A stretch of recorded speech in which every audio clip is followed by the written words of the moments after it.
Good day guys! So this is our 2026 Expander GLS Automatic na red metallic colorway.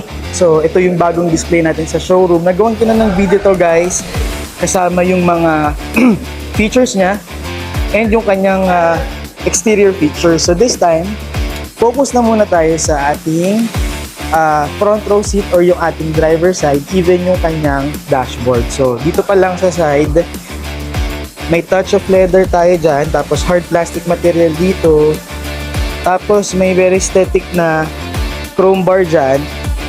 Mga control mo naman sa windows nandito din, tapos cup holder and other pockets na pwede rin naman cup holders kasi may division siya doon sa gitna. Ayun. Tapos may speaker, by the way 6 ang speakers natin sa ating Expander GLS. So ito naman yung sa loob ng ating first row seats. So start tayo. May touch of leather dito, continuous hanggang dun sa kabilang dulo. Okay, tapos yung dashboard mismo, napakaluwag, nothing complicated. So mas madaling makita yung view sa unahan. Tapos aircon vent dito para sa driver and yung side mirror controls natin nandyan. Meron kang fully digital na meter cluster at 10-inch na SDA or smartphone link display audio with Apple CarPlay and Android Auto, tapos dual zone na air conditioning system, may charging sockets doon at may mga pockets doon, tapos automatic transmission tayo na may auto parking brake at brake auto hold.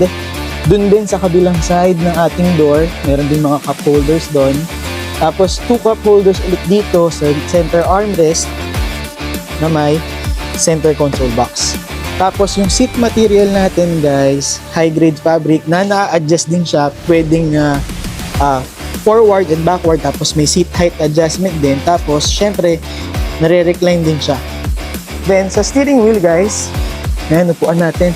Sa ating steering wheel guys, naka 3-spoke leather wrap ka dyan. Nandito yung controls mo para sa inyong multimedia control system. Tapos on this side, yung mga features natin tulad ng ating cruise control, voice command, answer call, and track call.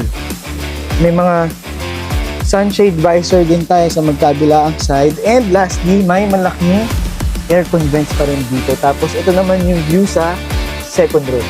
Napakaluwag niyan guys. Okay, second row, may mga charging sockets din tayo dyan, tapos din sa third row, maluwag din ang space niya. So again, this is our 2026 Expander GLS Automatic na red metallic colorway. So again, promo lang natin dito guys. Nothing complicated. So zero down payment, 26,063 pesos monthly amortization. So bibigay pa tayo ng 40,000 pesos na worth of fuel support and 30,000 pesos worth of exclusive freebies care of your agent guys.